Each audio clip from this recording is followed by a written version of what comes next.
ও যেভাবে কাঁকড়া ধরতে যাইতেছে, ও কাঁকড়ার দিকে আসলে ওই দৌড় দেবে। যাব তিন নদীর মোহনা, সুন্দরবনের পূর্ব অংশ, ফাত্রারবন, তারপর আপনার লেম্বুর চর, শুটকিপল্লী, ফিশ ফ্রাই মার্কেট, ঝাউবন। ঠিক এই যে নদীটা চলে আসছে, এটি সে আন্দারমানিক, আর সামনে ত্রিমোহনী। আর আমরা এখন আসছি সেই মোহনার কাছে, মানে তিন নদীর মোহনাতে। তো একটু ঘুরে দেখাই। আমরা আমরা এখন দুজন সেই গহীন ঝাউবনের ভিতরে প্রবেশ করব।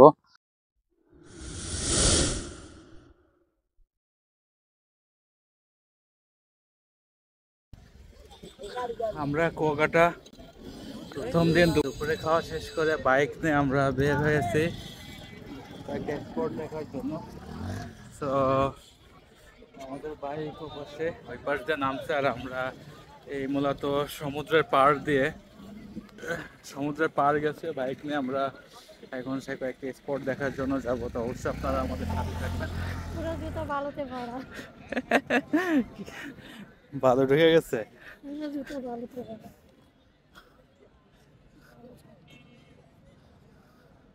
তো আমরা আজকে এই ভাইয়ের সাথে বাইক রাইডিং এ যাচ্ছি। ভাই আমরা কোথায় কোথায় যাচ্ছি? ভাই আমরা যাব তিন নদীর মোহনা, সুন্দরবনের পূর্ব অংশ, ফাত্রারবন, তারপর আপনার লেম্বুর চর, শুটকিপল্লী, ফিশ ফ্রাই মার্কেট, ঝাউবন। আপনার নামটা কি ভাই? আমার নাম মোহাম্মদ আবু হানিফ। আবু হানিফ। আপনি তো এখানকার নাকি? আমি এখানকার রাইডার। কতদিন ধরে বাইক রাইড করেন? তা কম না, 7-8 বছর হবে।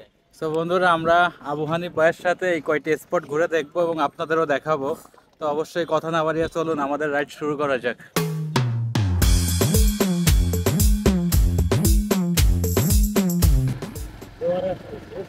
এখন পরে আস্তে আস্তে ভরে যাই, আসার সময় আমাদের রাস্তা দিয়ে আসতে হবে। সকালের সময় মানে পারে অনেক পার দিয়ে যাওয়া যায় নাকি? আর সকালবেলা পানিতে ভরা থাকে সাইড দিয়ে।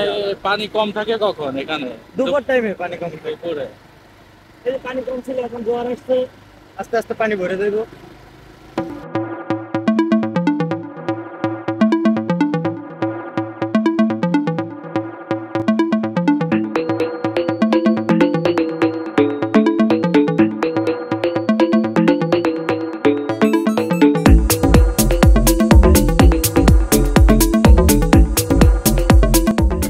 আপনাদের এখানে এমনি বাইক পাওয়া যায় না যে আমি ড্রাইভ করবো, এভাবে কেউ দেয় নাকি? হ্যাঁ, আমরাই দিই।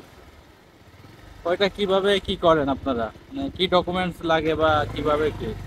ওটা কোনো ডকুমেন্টসই লাগে না, হ্যাঁ, শুধু বিশ্বাস, আর কিছুই না। আর বাইকে ইয়া লাগে না। জিপিএস। আপনারা কেমন কি ভাড়া নেন মানে এভাবে? এরকমেরই স্যার, এরকম প্যাকেজ নিলে আমরা এরকম প্যাকেজ কন্ট্যাক্ট করে দেই। আর যদি ঘন্টা হিসেবে নেয়, ওই রকম ঘন্টা হিসেবে কথা কন্ট্যাক্ট করে দেই। এক্সাম্পল আমরা প্যাকেজ নিলাম আপনাদের, হ্যাঁ, বা একদিনের জন্য নিলাম, তাই না? তখন কেমন কি করবে?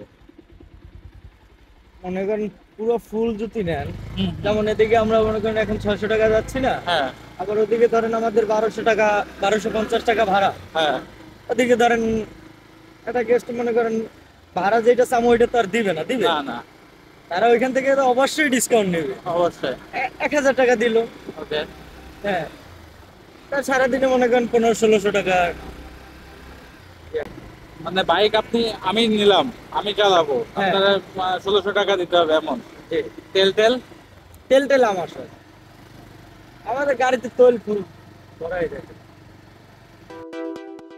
প্রিয় বন্ধুরা, আপনারা যদি কুয়াকাটা এসে বাইক রাইডিং করতে চান, আর যদি আপনার নিজের বাইক নাও থাকে তাহলেও সমস্যা নেই, কারণ এখানে ঘন্টা হিসেবে বা সারাদিনের জন্য আপনারা পেয়ে যাবেন ভাড়াই বাইক। আর এই বাইক ভাড়া নিতে আপনাদের খরচ হতে পারে 1000 থেকে 1600 টাকা পর্যন্ত।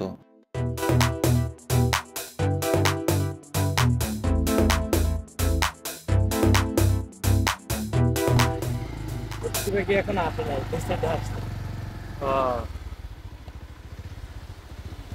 দিন পরে আরো বেশি আসবে। এই তো এগুলো কি অতিথি পাখি না? হ্যাঁ হ্যাঁ হ্যাঁ আসার সিজন হয়ে গেছে তো, না শীতের সময় আসে না এরা? হ্যাঁ হ্যাঁ, এই তো মনে করেন এখন থেকে আসবে।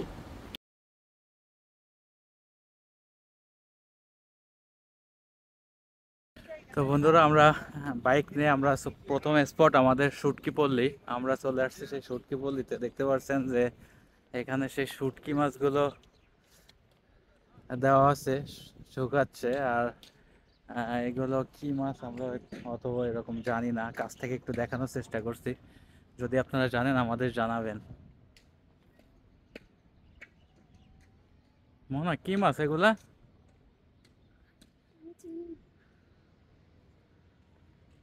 বেশিরভাগই লোক এগুলো হচ্ছে লোক।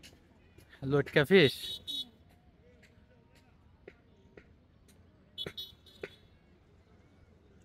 আপনাদের যদি শুটকি পছন্দ হয় তাহলে অবশ্যই কুয়াকাটা চলে আসবেন। আর এখানে দেখতে পাচ্ছেন সেই শুটকি পল্লীতে অনেক শুটকি আছে, যেগুলা লটকা এবং আরো অন্যান্য মাছ। আমিও তো মাছ চিনি না, তারপরেও আপনারা হয়তো বা চিনবেন দেখলে। আমরা আপনাদের ঘুরে দেখানোর চেষ্টা করছি। আর সবগুলো মাছ যে শুটকি কি কি মাছ দিয়ে করে সেগুলো এখানে সবই আইটেমগুলোই আছে।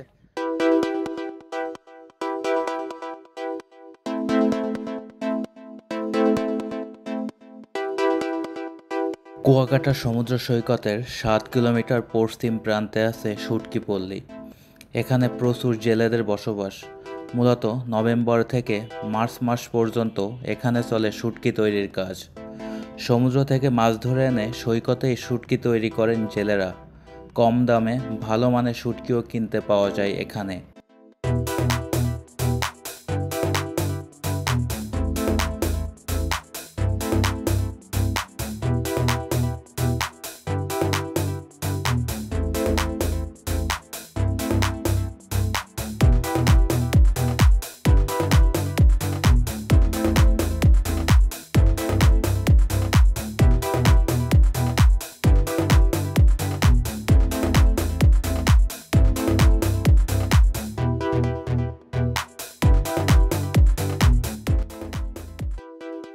এই শুটকি পল্লীর পাশেই রয়েছে ফিশ ফ্রাই মার্কেট।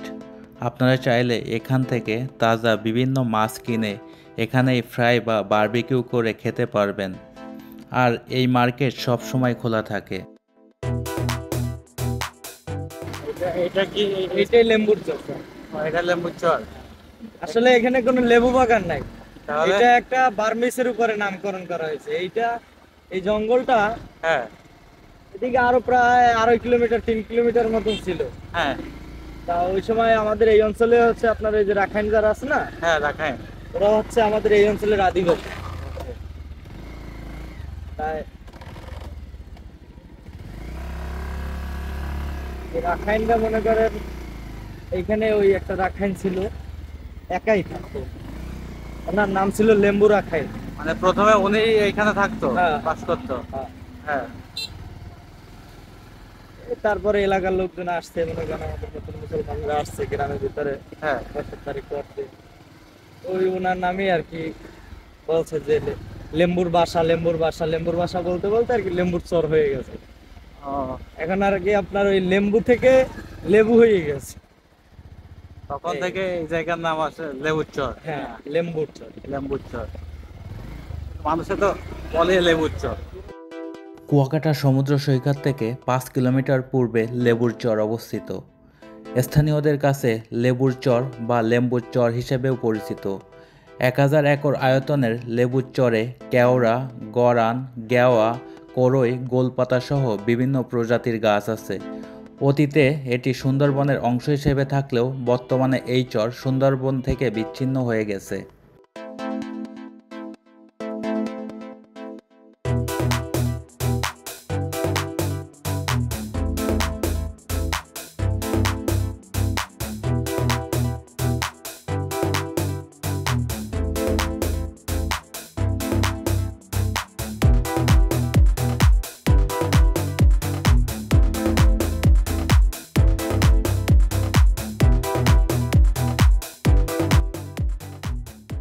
এগুলো সবই কি সেই লেবুর চর আর কি, এটা বাংলা ভাষায় লেবুর চর না, লেবুর চর। লেম্বুর চর। ওই বললেই হয়ে যায়। আর ওইটা হচ্ছে আপনার সুন্দরবনের পূর্ব অংশ। ওই বনটার নাম হচ্ছে ফাতরার বন। এইটা না? হ্যাঁ, এটা কি সুন্দরবনের লাস্ট নাকি শেষের অংশ না? একদম শেষের অংশ। ওই বনটার নাম ফাতরার বন। ও, আর এই যে ঝিনুক ঝিনুক করছে অল্প কিছু দেখবেন। ঝিনুক তো জোয়ার ভাটায় আসে তো বুঝছেন। আবার যায় না। হ্যাঁ, কোনো কোনো সময় বেশি আসে, কোনো কোনো সময় কম আসে। লাল কাঁকড়া দুটো কি এখানে ওই কাঁকড়া কি দেখা যায়? এই হ্যাঁ, লাল কাঁকড়া, এটা লাল কাঁকড়ার দ্বীপ না? না না না, লাল কাঁকড়ার মেইন দ্বীপ হচ্ছে কাউয়ারচর। কাওয়ার আর কুয়াকাটার মেইন নাম হচ্ছে আপনার কেরানীপাড়া। কেরানীপাড়া। কেরানীপাড়া। আপনার এই যে কুয়াটা থেকে তো কুয়াকাটার নাম উৎপত্তি হয়েছে না? কুয়াকাটার মেইন প্রথমে নাম ছিল কেরানীপাড়া, হ্যাঁ, তারপরে নাম হয়েছে ঘাটলা। কাঁকড়া। ঘাটলা নাম হওয়ার কারণ হয়েছে আপনার ওই যে সওদাগররা আগে বাণিজ্য করতো না, হ্যাঁ হ্যাঁ ওই বাণিজ্য করার সময় মনে করেন যাতায়াতের সময় কুয়াকাটা ওইখানে ঘাট দিত, হ্যাঁ হ্যাঁ, ঘাট দিয়ে ওইখানে কিছু বাণিজ্য করতো, বাণিজ্য করতো। এই জন্য নাম হয়েছে ঘাটলা। পরে মনে করেন নাম হয়েছে কুয়াকাটা। কুয়াকাটা। বন্ধুরা, আমরা এখন আছি কুয়াকাটার সেই তিন নদীর মোহনা যেটা সেখানে। আর ঠিক আমাদের সামনে দেখতে পাচ্ছেন সুন্দরবনের এক অংশ, এটা সুন্দরবনের লাস্ট অংশ। আর এইটা সেই আপনার আন্দারমানিক যে নদী, এটা এসে ডাইরেক্ট এই যে সমুদ্রে মিশে গিয়েছে, এপাশে সমুদ্র। আর এখান থেকে সানসেটের সেই ভিউটা সুন্দরভাবে দেখা যায়। আর এই স্থানটির নাম বলে ঝাউবন, আবার তিন নদীর মোহনা। ঠিক এপাশেই দেখতে পাচ্ছেন সোজা তিন নদীর মোহনা। এখানে তিনটা নদী এসে মিশেছে, তার জন্য এখানকার নাম দেওয়া হয়েছে তিন নদীর মোহনা। আর এই ঝাউবনটি ঠিক আমাদের ডান পাশে অবস্থিত। আমাদের বাইক রাইডার ভাই আমাদের নিয়ে ওই ঝাউবনের ওইদিকে যাবে, আর এদিকে বাইক ঢোকে না, দেখছেন কি অবস্থা হয়ে গেছে চাকা। তারপরেও আসলে ভাই মনে হচ্ছে খুব ভালো একজন, কারণ আমরা হেঁটে হেঁটে এদিকে আসতেছি, তার জন্য উনি দেখে বাইকটা নিয়ে আমাদের বললো যে চলেন বাইকে করে নিয়ে যাই। তো অবশ্যই বাইক আর ভাইয়ের নাম্বারটি আমরা আমাদের কন্ট্যাক্টে দিয়ে দিব। আপনারা যদি এখানে এসে যদি বাইক লাগে তাহলে এনার সাথে যোগাযোগ করতে পারেন। ইনি আসলে আমাদের কিছুক্ষণের পরিচয়ে যেটা মনে হলো যে ইনি একটা অসাধারণ লোক। জাস্ট আপনারা এসে কথা বললে বুঝতে পারবেন। আর ঠিক দেখতে পাচ্ছেন সেই বাম পাশে ঝাউবনটি। আর আমরা বাইকে করে মূলত একটু ঘুরবো ওদিকে, আর তখন আরো বিস্তারিত জানাবো আপনাদের।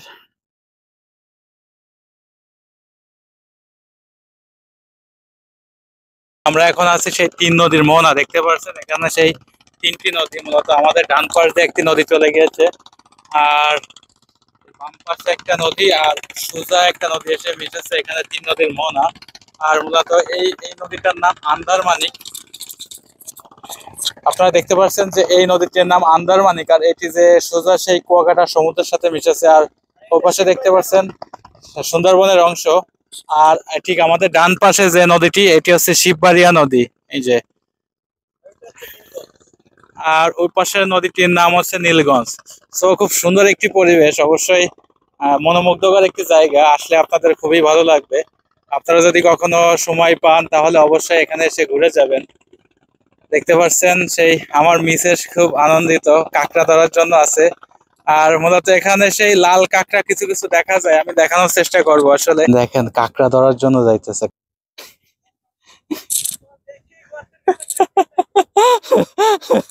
ও যেভাবে কাঁকড়া ধরতে যাইতেছে, ও কাঁকড়ার দিকে আসলে ওই দৌড় দেবে।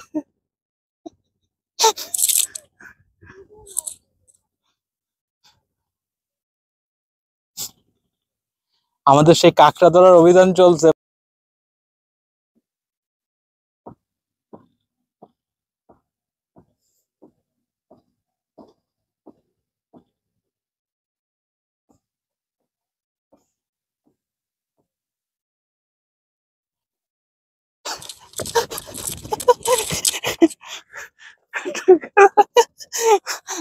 খুব চালাক, ধরতে গেলে ঢুকে যাচ্ছে গর্তের ভিতর।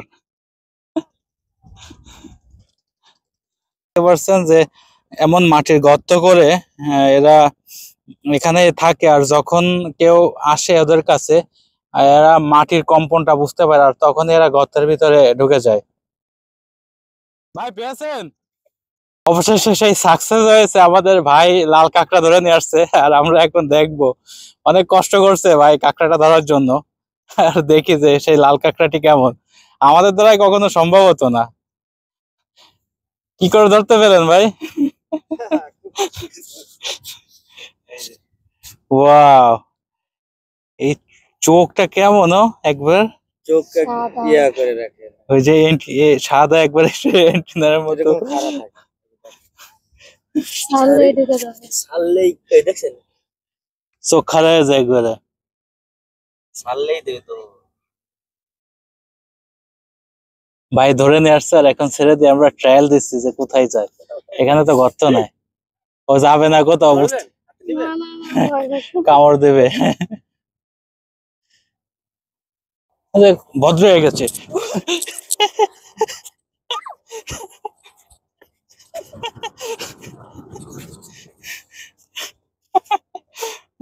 কোথায় যাবে, ও গর্ত খুঁজে পাচ্ছে না ওর একবারে বাসা।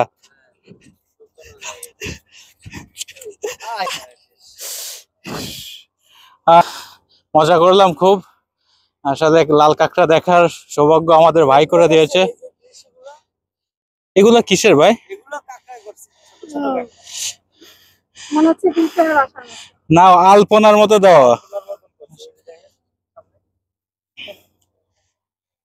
দেখতে পাচ্ছেন, হাতে তখন এরকম হয়। এগুলো অনেক সুন্দর একটি আলপনা করা। মাটি উঠেই রাখছে। বন্ধুরা, এখন সেই সানসেটের পালা। আমরা এখন দেখা যাচ্ছে সূর্যটা আস্তে আস্তে নেমে সমুদ্রের ভিতরে টুপ করে ডুবে যাবে। সূর্য ডোবার সময়টা সত্যি এক অন্যরকম একটা অনুভূতি দেয়।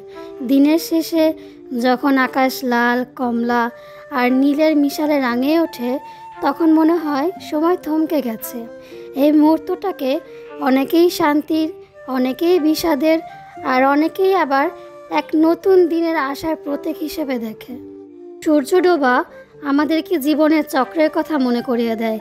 যেমন সূর্য ওঠে আর ডোবে, ঠিক তেমনি আমাদের জীবনেও উত্থান পতন ঘটতে থাকে।